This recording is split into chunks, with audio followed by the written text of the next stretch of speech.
नीति आयोग की रिपोर्ट जारी हुई है गिग वर्कर्स के लिए, इसके बारे में डिस्कस करेंगे। गिग वर्कर्स की क्या क्या परेशानियां हैं और नीति आयोग ने इसमें क्या रिकमेंडेशन दी हैं कि उनकी कंडीशन को कैसे सुधारा जा सकता है।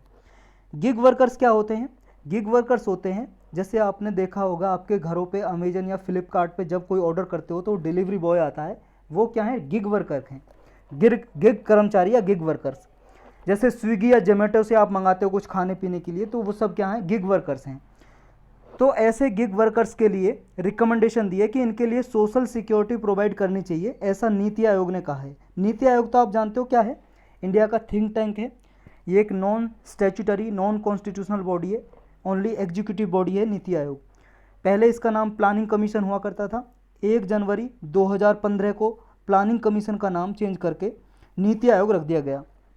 इसने कहा है, देखो इस रिपोर्ट में 2029-30 तक हमारे जो गिग वर्कर हैं वो लगभग 2,35,00,000 तक हो जाएंगे। और अभी कितने हैं? अभी लगभग 2020-21 में 77 लाख है, 77 लाख ऐसे वर्कर हैं जो गिग इकोनॉमी में काम करते हैं, जैसे अमेजन या आपके फ्लिपकार्ट, स्विगी, जोमेटो, इनमें काम करते हैं डिलीवरी बॉय की तरह।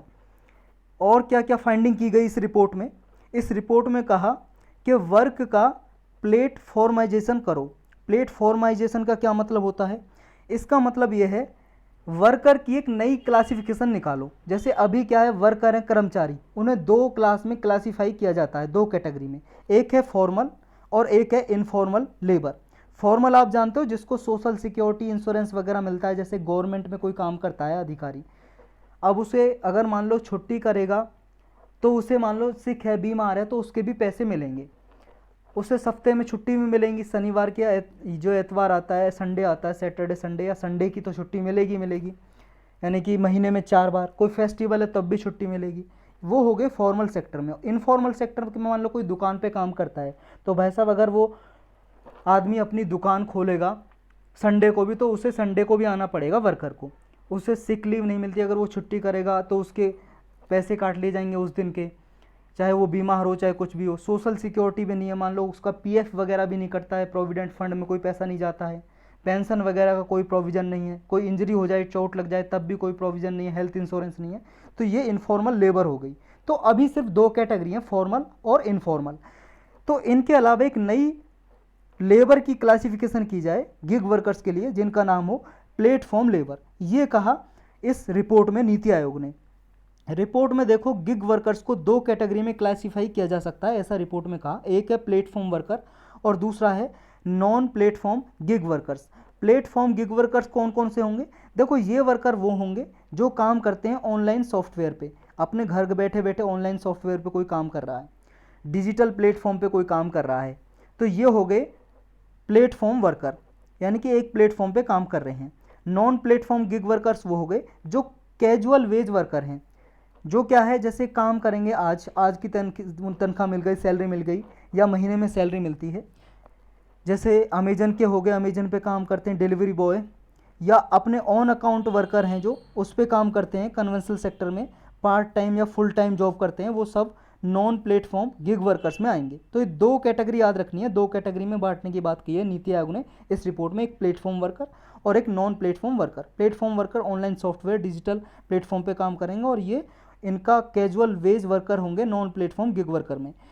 इसमें यह कहा गया है, देखो जो गिग वर्कर हैं वो 3 तरह के होते हैं, जिनके पास एक लो स्किल होती है, यानी कि दक्षता, लो दक्षता, कम दक्षता, जिनके पास मीडियम स्किल होती है, और एक हाई स्किल्ड वर्कर होते हैं। प्रेजेंटली देखो जो मीडियम स्किल्ड वर्कर हैं वो सबसे ज़्यादा हैं, 47% मीडियम स्किल्ड वर्कर काम करते हैं गिग इकोनॉमी में। 22% ऐसे हैं जो हाईली स्किल्ड वर्कर हैं, जिनको मान लो थोड़ा बहुत अकाउंट की जानकारी भी है, डिजिटल पेमेंट वगैरह करने की जानकारी है। तीसरा है 31% आते हैं लो स्किल्ड जॉब वर्कर, जो सिर्फ इतना काम आता है, भाई साहब जाएंगे आपके घर तक डिलीवरी कराएंगे, स्विगी जोमेटो वाले, लो स्किल्ड जॉब वाले। जो मीडियम स्किल्ड जॉब है देखो वो डिक्लाइन हो रही हैं, उनकी कंसंट्रेशन है इन वर्कर की मीडियम स्किल्ड जॉब की, वो घट रही है, लेकिन लो स्किल्ड जॉब है और हाई स्किल्ड जॉब ये बढ़ती जा रही हैं। जो नॉन एग्रीकल्चर वर्क फोर्स है देखो इनमें भी बढ़ावा देखने को मिला है, और ऐसा अनुमान जताया नीति आयोग ने 2029-30 आते आते जो गिग वर्कर्स हैं नॉन एग्रीकल्चर वर्कफोर्स में 7% तक इंक्रीज हो जाएंगे, 7% तक। नॉन एग्रीकल्चर का मतलब है जो किसान जैसे खेती में काम करते हैं, खेत में काम करते हैं, एग्रीकल्चर करते हैं और ये कृषि वगैरह करते हैं, उसमें जो काम करते हैं लेबर, ऐसा काम ना करें, उस काम को छोड़ के दूसरा काम जो करेंगे वो 7% तक नॉन एग्रीकल्चर वर्कफोर्स में आ जाएंगे।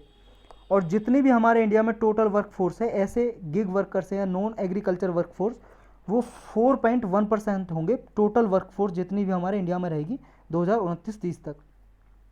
क्या क्या रिकमेंडेशन सिफारिश की हैं नीति आयोग ने इस रिपोर्ट में? नीति आयोग ने कहा है एक तो सेपरेट इनोमरेशन एक्सरसाइज करो। जब पीरियोडिक लेबर फोर्स सर्वे आती है तो उसमें फॉर्मल और इनफॉर्मल वर्कर का इनोमरेशन यानी कि गिनती की जाती है, काउंटिंग। तो इन वर्कर के लिए भी जो गिग वर्कर हैं इनके लिए एक अलग से कैटेगरी हो, अलग से सेपरेट इनोमरेशन किया जाए इनके लिए पीरियोडिक लेबर फोर्स सर्वे में। नेक्स्ट है वाइडर स्कोप, इनके लिए भी स्कोप वाइडर हो, जैसे एम्प्लॉयर एम्प्लॉय रिलेशन होता है, एम्प्लॉयर मतलब मक्का जैसे फैक्ट्री का मालिक, एम्प्लॉय मतलब जो फैक्ट्री में काम करता है कर्मचारी। तो ये एम्प्लॉयर एम्प्लॉय रिलेशनशिप को और इंक्रीज करने के लिए इन प्लेटफॉर्म वर्कर के लिए ये कुछ वाइडर स्कोप होना चाहिए। नेक्स्ट है पेड लीव का प्रोविज़न होना चाहिए, इससे पॉजिटिव इम्प्लीकेशन होगा। पेड लीव का मतलब जैसे कोई आदमी गिग वर्कर है, वो काम करता है स्विगी जोमेटो में, अगर वो बीमार है छुट्टी करता है तो उस दिन के भी उसे पैसे दिए जाने चाहिए और उसे हेल्थ एक्सेस होने चाहिए। मान लो कोई बीमार हो तो उसके पैसे दे कंपनी जो हायर कर रही है उस कर्मचारी को, और उसका इंश्योरेंस वगैरह भी होना चाहिए वर्कर का। रीक्लासिफिकेशन भी होनी चाहिए। देखो यूके में सुप्रीम कोर्ट है, जो हम यूनाइटेड किंगडम की बात कर रहे हैं, जो सुप्रीम कोर्ट है यूनाइटेड किंगडम में, फरवरी 2021 में उसने उबर के जो ड्राइवर हैं, उबर में जो काम करते हैं ना, उबर ओला जो होती है, वो ड्राइवर हैं, वो भी क्या है गिग वर्कर हैं। वो भी जो उबर ड्राइवर हैं उनको रीक्लासिफिकेशन किया उनका कंट्री में एज ए वर्कर की तरह। तो ऐसा कुछ इंडिया में रीक्लासिफिकेशन करना चाहिए इनका गिग वर्कर का। कंपनसेशन का प्रोविज़न होना चाहिए, जैसे ओल्ड एज में आ गए कोई गिग वर्कर तो उन्हें ओल्ड एज में पेंशन का कोई प्रोविज़न हो, रिटायरमेंट प्लान हो, उनके लिए कोई इंश्योरेंस कवर हो। अगर उन्हें कोई चोट लग जाए वर्क के दौरान, कोई मान लो ना जाने भगवान ना चाहे दुर्भाग्यवश उनका कोई एक्सीडेंट हो जाए डिलीवरी करते समय, तो उनका इंजरी के लिए कंपनसेशन दी जानी चाहिए, मुआवजा दिया जाना चाहिए, ताकि उन्हें एम्प्लॉयमेंट जो लॉस हुआ है या इनकम का लॉस हुआ है उसकी भरपाई हो सके। प्लेटफॉर्म इंडिया इनिशिएटिव एक इंट्रोड्यूस किया जाना चाहिए, ऐसा नीति आयोग ने कहा। जैसे स्टार्टअप इंडिया इनिशिएटिव चला रखा है हमारे इंडिया में, स्टार्टअप इंडिया इनिशिएटिव नई नई जो कंपनियां उनको खोलने के लिए प्रमोट करना, इसी तर्ज पे प्लेटफॉर्म इंडिया इनिशिएटिव चलाया जाना चाहिए इन गिग वर्कर्स को और गिग इकोनॉमी को प्रमोट करने के लिए और बचाने के लिए। यही था इसमें रिपोर्ट में।